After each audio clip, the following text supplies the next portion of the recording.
ఆహ్వానించినటువంటి కత్తుల్లాంటి కొల్లిపర నాయకులకి, కార్యకర్తలకి,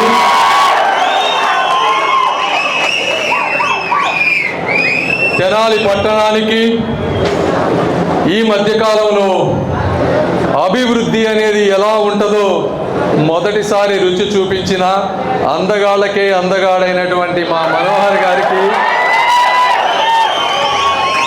అదేవిధంగా ఎన్ని ఇబ్బందులు పెడుతున్నా తెలుగుదేశం పార్టీ బాధ్యతలని తన భుజస్కంధాలపై వేసుకొని ముందుండి నడిపిస్తున్న మా పోరాట యోధుడు సామిరెడ్డి గారికి, పాత్రికేయులకు, శ్రేయోభిలాషులకు అందరికీ నా హృదయపూర్వక కృతజ్ఞతలు.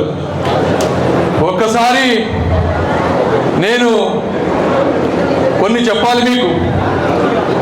నేను అమెరికా వెళ్ళినప్పుడు అతి చిన్న స్థాయిలో ఒక సామాన్య డాక్టర్గా వెళ్ళాను. వెళ్ళిన తర్వాత 20 సంవత్సరాల పాటు విపరీతమైనటువంటి కష్టం చేసి ప్రపంచంలో అతి తక్కువ మందికి వచ్చేటువంటి సక్సెస్ని నేను అందుకున్నాను ఈ రోజున.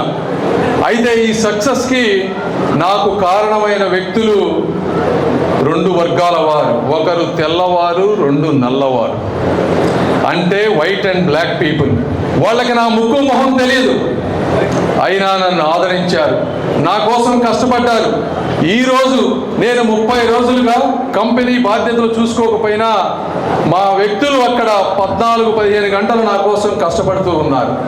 ఇవి ఎందుకు చెప్తున్నాను అంటే, ఈ కుళ్ళిపోయిన సమాజంలో కులాల కుంపట్లలో రగిలిపోతున్నటువంటి ఆంధ్రప్రదేశ్ ప్రజలకు కనువిప్పు కావాలని చెప్తా ఉన్నాను. మరి ఇక్కడికి వచ్చేటప్పుడు చూస్తున్నాను, కొంతమంది ఉత్సాహంగా నవ్వుతున్నారు. నేను చిరునవ్వుతో నమస్కారం పెడుతుంటే కొంతమంది కనీసం నవ్వటానికి కూడా ఇబ్బంది పడుతున్నారు.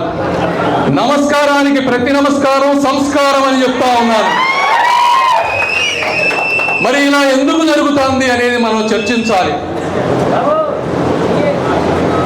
మీరు ఒక్కసారి చూసుకుంటే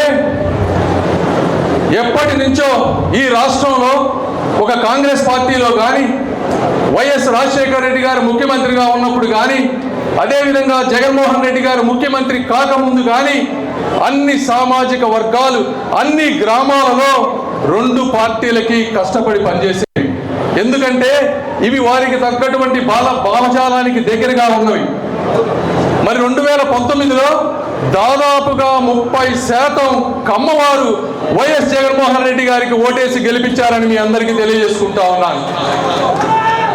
ఇందులో నా స్నేహితులు కూడా ఎంతో మంది కమ్మవారు అమెరికాలో ఉన్నారు. వారిలో కొందరు ఈ రోజుకి కూడా జగన్మోహన్ రెడ్డి గారిని అభిమానిస్తుంటారు. అయినా మేము కూడా వాళ్ళని ఫ్రెండ్స్ లాగా చూస్తాం, వాళ్ళతో కలిసి ఆడుకుంటాం, భోజనం చేస్తాం. ఎందుకంటే ఎవరి భావజాలం వారిది. ప్రతి ఒక్కరిని గౌరవించటం, వారి అభిప్రాయాలను గౌరవించడం అనేది మన సంస్కారం. మరి ఇక్కడ విపరీతమైన కులద్వేషాలు ఉన్నాయి. ఎందుకయ్యా అని అడుగుతా ఉన్నాను. ఈరోజు షర్మిల గారు వాళ్ళ అబ్బాయి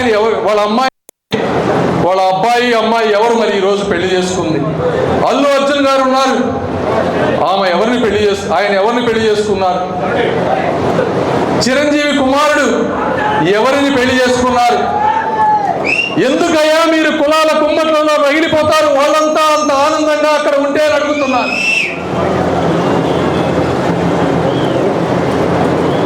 మీరు అర్థం చేసుకోండి. మేము ఇక్కడ 40 సంవత్సరాలలో తెలుగుదేశం పార్టీ అత్యధికమైనటువంటి రోజులు ఈ రాష్ట్రాన్ని పరిపాలించినప్పుడు ఎవరి మీద కక్షలు కానీ, కుతంత్రాలు కానీ, రాక్షసత్వం కానీ ప్రదర్శించలేదు. కేవలం ఈ 5 సంవత్సరాల్లో మాత్రమే ఇలా జరిగింది.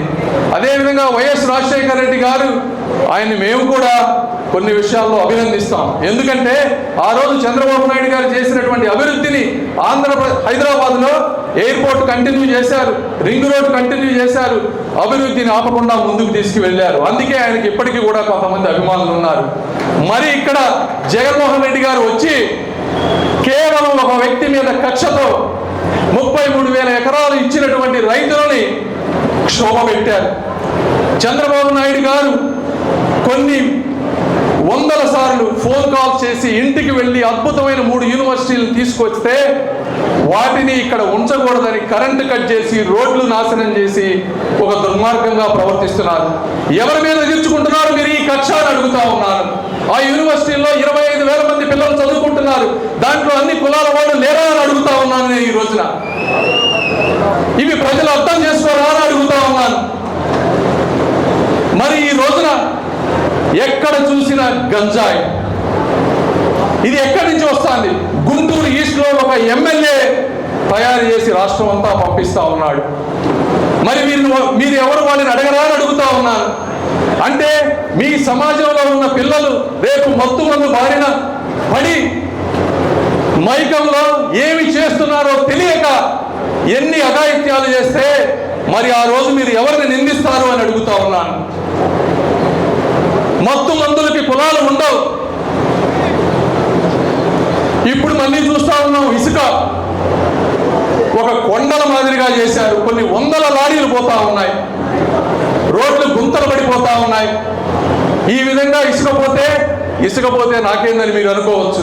ఇసుక పోతే భూగర్భ జలాలు పోతాయి, వచ్చే వాటర్ ఫిల్టర్ అవ్వదు, సాల్ట్ వాటర్ అవుతుంది. ఈ రోడ్లు గుంతలు పడతా ఉంటే మరి చూడండి, ఎక్కడ నీళ్లు రావు. ఎన్ని బోర్లు వేసినా ఉపయోగం. ఒక పేద రైతు 1,00,000 రూపాయలు పెట్టి బోరు వేసుకుంటే ఆ బోరు ఎండిపోతే అతని జీవితమే పైన తల్లకిందులు అవుతుంది. మరి రోడ్లు గుంతలుగా ఉన్నాయి. ఎవరన్నా రాత్రిపూట గుంతల్లో పడి బైక్ మీద వచ్చి తల పగిలి చచ్చిపోతే ఆ రోజు మీరు కులం గురించి మాట్లాడతారా అని అడుగుతా ఉన్నాను.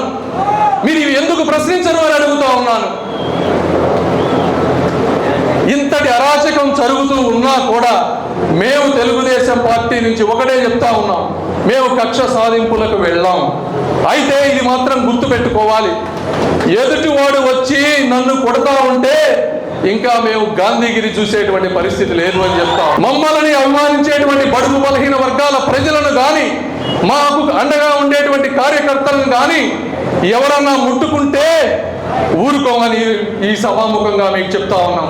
వాళ్ళ కోసం ఎంత ముందుకైనా నేను వెళ్తానని, నాకు పర్సనల్గా ఎంత నష్టపడినా కూడా వెనకడుగు వేయనని